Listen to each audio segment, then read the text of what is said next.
नमस्कार दोस्तों, सभी पढ़ने वाले विद्यार्थियों का हमारे YouTube चैनल पर स्वागत है। आज हम पढ़ेंगे सरकार के बारे में। बहुत सारे लोग हैं, नाम तो सबने सुना है सरकार, पर सरकार वास्तविक रूप में होती क्या है इसके बारे में बहुत कम लोगों को पता है। तो आज हम सरकार के बारे में ही चर्चा करेंगे कि सरकार क्या है, किन से मिलकर बनती है, सरकार क्या करती है और हम किस प्रकार उससे जुड़े हुए हैं। सरकार है, इसको समझने के लिए कुछ बिंदु मैं आपको बताऊंगा, फिर उन बिंदुओं पे चर्चा करेंगे।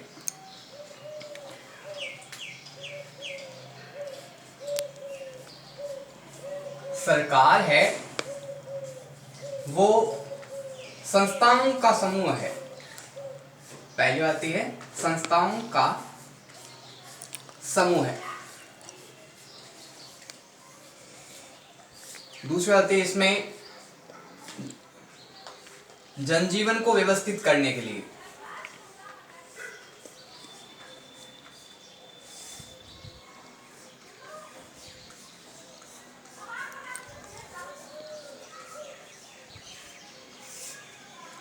तीसरी इसमें बात आती है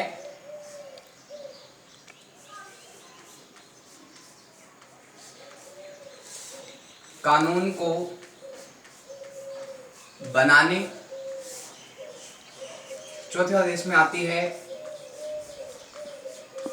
कानून को लागू करने।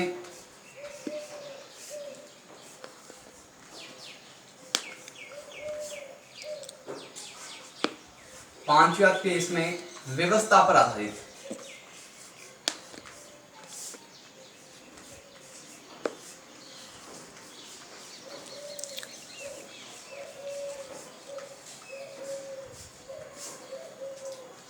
सरकार के 5 बिंदु हमने बताए हैं। पहला बिंदु इसमें है संस्थाओं का समूह है।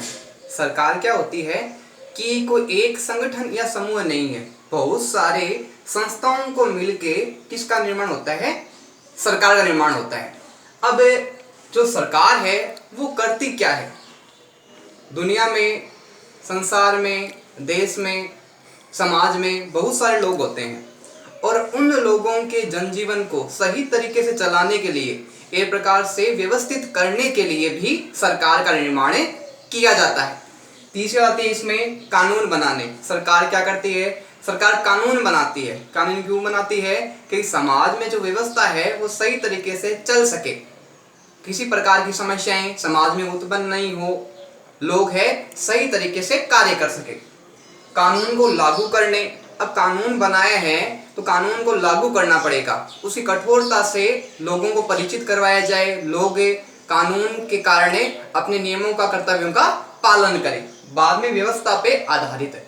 अब जब सब कुछ बन गया, व्यवस्था कर दी, कानून बन गया, कानून लागू हो गया, तो अब क्या है कि इस व्यवस्था को सही तरीके से चलाया जाए। कैसे कि सभी व्यक्ति अपने कर्तव्य का पालन करें, सभी अपने उचित दायित्व के आधार पर समाज का, देश का विकास करें। लेकिन जब कोई लोग आपस में एक दूसरे का अहित चाहते हैं या लड़ाई झगड़ा उत्पन्न हो जाता है तो समाज में व्यवस्था की आवश्यकता होती है। तो समाज में व्यवस्था बनाने का कार्य भी कौन करती है, सरकार करती है। इस प्रकार क्या है, सरकार बहुत सारी संस्थाओं का ऐसा समूह होता है जो समाज में जनजीवन को व्यवस्थित रखता है। और व्यवस्थित रखने के लिए क्या बनाए जाते हैं, कानून बनाए जाते हैं, कानून को लागू किया जाता है, फिर उसकी व्यवस्था की जाती है। तो इस प्रकार इसको सरकार कहा जा सकता है। अब सरकार है, उसके कितने अंग है उसके बारे में चर्चा करेंगे। सरकार के प्रमुख रूप से 3 अंग होते हैं।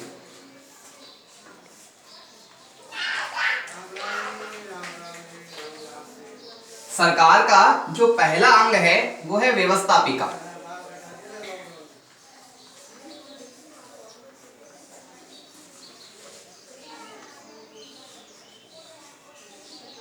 दूसरा जो अंग है वो है कार्यपालिका।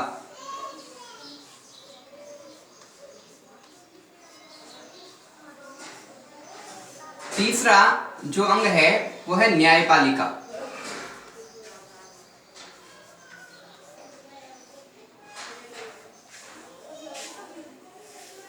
सरकार के 3 अंग बताए गए हैं।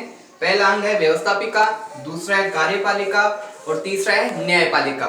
जो व्यवस्थापिका है उसको संसद भी कहा जाता है। ध्यान रखना, कई बार क्वेश्चन आता है कि व्यवस्थापिका को और क्या कहा जाता है, तो ध्यान रखना संसद कहा जाता है। और संसद क्या है, 3 अंग होते हैं। पहला अंग होता है राष्ट्रपति, दूसरा अंग है लोकसभा,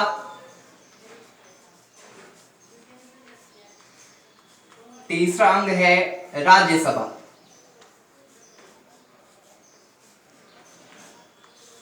अब जो ये व्यवस्थापिका है यानी संसद है, इसका प्रमुख कार्य क्या होता है, कानून को बनाना।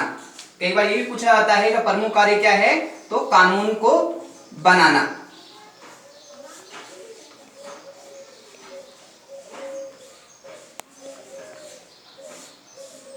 अब जो हमारा दूसरा अंग है वो है कार्यपालिका। अब कार्यपालिका में प्रमुख रूप से 2 चीजें इसमें आती है। पहला है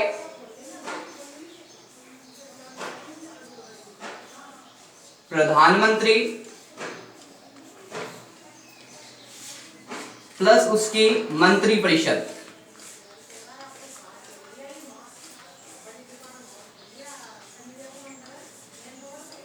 अब जो कार्यपालिका है इसका प्रमुख कार्य होता है कानून को लागू करना।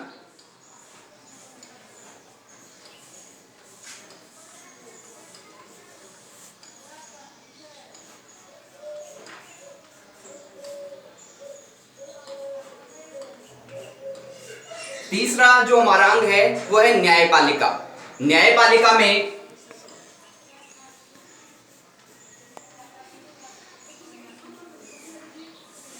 सर्वोच्च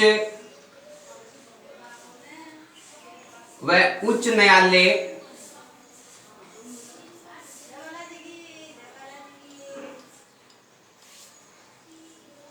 व इसके नीचे बाद में जो होते हैं न्यायालय वो होते हैं जिला न्यायालय व अधीनस्थ न्यायालय। न्यायपालिका के अंदर प्रमुख कार्य होता है न्याय करना। इसमें सर्वोच्च न्यायालय, उच्च न्यायालय, जिला न्यायालय और अधीनस्थ न्यायालय होते हैं। जो न्यायपालिका है इसका प्रमुख काम ये होता है कि जो व्यवस्थापिका और कार्यपालिका द्वारा जो कानून बनाए गए हैं, कानून को लागू किए गए हैं, उनकी व्यवस्था करना यानी उनकी देख रेख करने का कार्य किसका होता है, न्यायपालिका का होता है। अब न्यायपालिका क्या है कि जब मान लो कि कानून सही नहीं बनाए गए हैं या उनको अहित तरीके से लागू कर दिया गया है या लोगों के लिए लाभदायक नहीं है, तो न्यायपालिका है उन कानूनों को निरस्त कर सकती है यानी समाप्त कर सकती है और उनको संशोधन के लिए वापस भेज भी सकती है। तो एक प्रकार से जो न्यायपालिका है उसका कार्य क्या होता है कि जो सही गलत का जो भेदभाव उसको मिटाना, और जब मान लो कि गलत कार्य किया जा रहा है तो न्यायपालिका है वो सजा की व्यवस्था भी कर सकती है, सजा की व्यवस्था भी कर सकती है। अब सरकार को और अच्छी तरीके से समझने के लिए हम एक छोटा सा स्ट्रक्चर बनाते हैं जिसमें पहले पहले जो आएगा पॉइंट वो आएंगी लोग, जिनको जनता भी कहते हैं। जनता के बाद में क्या आएगा, समाज,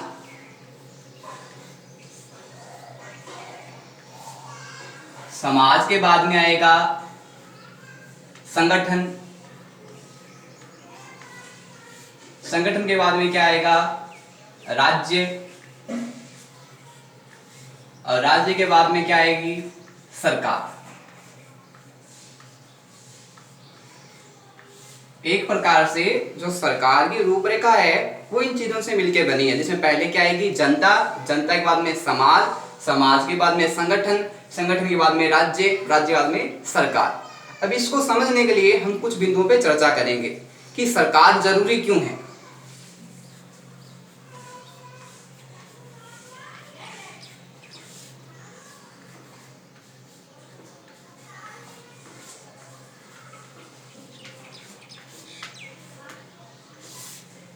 सरकार जरूरी इसलिए है कि बहुत सारे लोग जब एक स्थान पे रहते हैं या एक जगह पे रहते हैं तो लोगों से मिलकर किसका निर्माण होता है, समाज का निर्माण होता है। और समाज में कोई ये तो है नहीं कि एक जाति के लोग रहे, एक धर्म के लोग रहे, एक भाषा के लोग रहे। समाज में बहुत सारी जातियों के, बहुत सारे धर्मों के, बहुत सारी संस्कृतियों के लोग रहते हैं। अब जब बहुत सारे लोग जब एक जगह इकट्ठे रहते हैं, एक समूह के रूप में रहते हैं, तो स्वाभाविक बात है कि उनमें समस्या होगी, उनमें लड़ाई झगड़ा होगा। तो उनमें जब लड़ाई झगड़ा होगा तो उसकी समस्या का समाधान कौन करेगा? अब इस समस्या के समाधान करने के लिए क्या बनाया गया? एक संगठन या संस्था बनाई गई जो लोगों की समस्या का समाधान कर सके, उनके झगड़े का निपटारा कर सके, शांति स्थापित कर सके। और जब समाज में क्या है, शांति स्थापित होगी ना, तभी क्या होगा कि समाज का विकास हो सकता है। अब एक राज्य से सरकार की ओर की एक परिभाषा बनती है कि राज्य क्या है, एक भावात्मक अवधारणा है जो अमूर्त व अदृश्य होता है। अमूर्त अदृश्य यानी जिसका कोई अस्तित्व नहीं होता, जिसके अस्तित्व है किसी दूसरे अन्य चीज पर निर्भर करता है। तो राज्य को जो मूर्त और या वास्तविक रूप जो प्रदान करती है वो क्या होती है? सरकार होती है। मूर्त और वास्तविक रूप प्रदान कैसे करती है कि सरकार है वो समाज व्यवस्था बनाए रखती है, कानून बनाती है, कानून को लागू करती है और उसका पालन भी करवाती है। इसलिए सरकार के 3 अंगों की अपन ने चर्चा की थी कि एक अंग है वो कानून बनाता है, दूसरा अंग है वो कानून को लागू करता है और तीसरा है वो इनकी देखरेख करता है और उचित सजा या दंड की व्यवस्था भी करता है। अब जो अपने सरकारें हैं, ये सरकारें 3 प्रकार की है।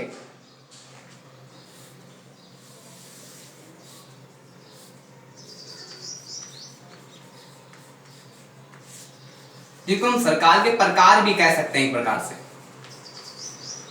जो पहली सरकार होती है वो है केंद्र सरकार।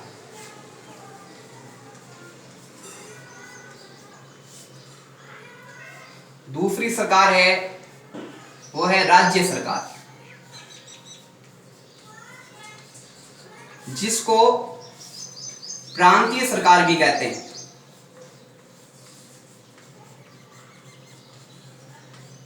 और तीसरी जो सरकारें हैं वो होती है स्थानीय सरकारें।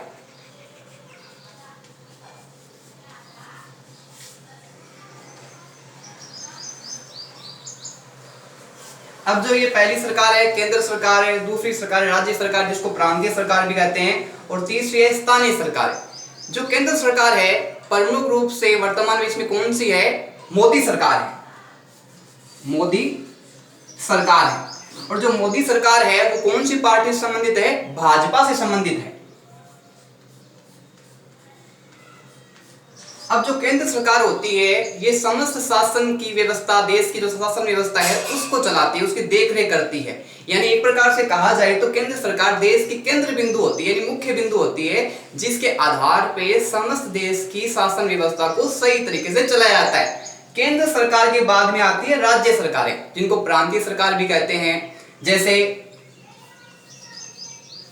गहलोत सरकार, ममता सरकार, केजरीवाल सरकार। अब क्या है कि ये जो गहलोत सरकार है, ममता सरकार है, केजरीवाल सरकार है, ये कोई एक प्रकार या एक पार्टी की सरकार नहीं है। सब अलग अलग समूह की, अलग अलग पार्टियों से जुड़ी हुई सरकारें हैं जो स्वतंत्र रूप से अपना कार्य करती है और बहुत कुछ क्षेत्र में वो केंद्र पे भी निर्भर करती है। तीसरी जो हमारी सरकारें आती है वो स्थानीय सरकारें। स्थानीय सरकारें यानी जिसमें पंचायत,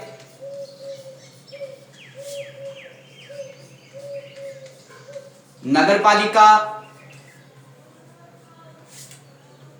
नगर निगम,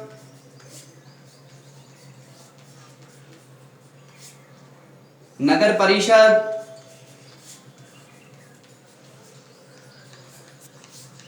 आदि आती है। अब ये जो तीनों सरकारें हैं इनका अलग अलग कार्य भी होता है। जो केंद्र सरकार है, राज्य सरकार है, स्थानीय सरकारें हैं। जब देश में बहुत सारी सरकारें होती है अलग अलग क्षेत्र के स्तर पे, तो क्या होता है कि उनमें लड़ाई झगड़ा होना स्वाभाविक बात है। एक दूसरे के जो विचार है वो आपस में कई बार नहीं मिलते, और जब विचार नहीं मिलते हैं तो दो संगठनों के बीच में झगड़ा उत्पन्न हो जाता है। तो उस झगड़े का समाधान कौन करेगा, उसका निपटारा कौन करेगा और सही तरीके से देश की व्यवस्था को कौन चलाएगा। तो इसलिए क्या है कि जो हमारा सरकार का तीसरा अंग है न्यायपालिका, इसकी महत्वपूर्ण भूमिका रहती है। कैसे? मान लो कि केंद्र सरकार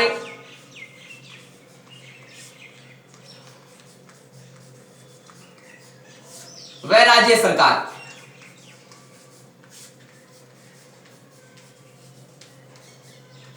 इन दोनों सरकारों के बीच में कोई विवाद हो जाता है किसी विषय को लेके, और दोनों हैं वो अगर आपस में बैठ के इस समस्या को समाधान कर ले तो अच्छी बात है। लेकिन मान लो कि इन दोनों सरकारों द्वारा समाधान नहीं निकल पाता किसी विषय को लेके, तो क्या है कि न्यायपालिका है वो उसका निर्णय करती है। ये तो बात की केंद्र है और राज्य सरकार की। अब मान लो कि दो या दो से अधिक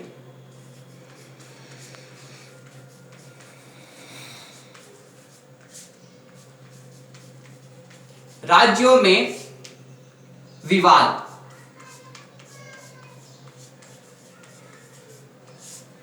दो या दो राज्यों से अधिक विवाद हो जाए, मान लो जैसे राजस्थान है, गुजरात, मध्य प्रदेश है, इन सरकारों का मान लो कि आपस में विवाद हो गया किसी विषय को लेके, और न तो गुजरात सरकार मान रही है, वो अपनी बात मानना चाहती है, राजस्थान सरकार है वो अपनी बात मानना चाहती है, मध्य प्रदेश सरकार है वो अपनी बात मानना चाहती है, लेकिन सभी क्या है समझौता करने के लिए तैयार नहीं है। इस कारण के विवाद बढ़ रहा है और जो समस्या है वो तीनों राज्यों को हो रही है। तो इसमें क्या करेगी कि न्यायपालिका अपनी दखल अंदाजी देगी और तीनों के विषयों को और बातचीत को सुन के जो उचित निर्णय होगा वो न्यायपालिका द्वारा दिया जाएगा। इस प्रकार कह सकते हैं कि जो न्यायपालिका है वो देश की व्यवस्था को बनाए रखने में एक महत्वपूर्ण भूमिका निभाती है, जिसके अनुसार सभी नियम और कानून व्यवस्थाएं सही तरीके से चल पाती है। हमारे द्वारा दी गई जानकारी आपको कैसी लगी, इसके बारे में अपने विचार है वो हमारे कमेंट बॉक्स में जरूर बताएं, और हमारे चैनल को अधिक से अधिक लाइक, सब्सक्राइब और शेयर करें, ताकि और भी जो विद्यार्थी है उन तक हमारे द्वारा जो टॉपिक बताते हैं वो उनको जानकर उनकी मिल सके। धन्यवाद।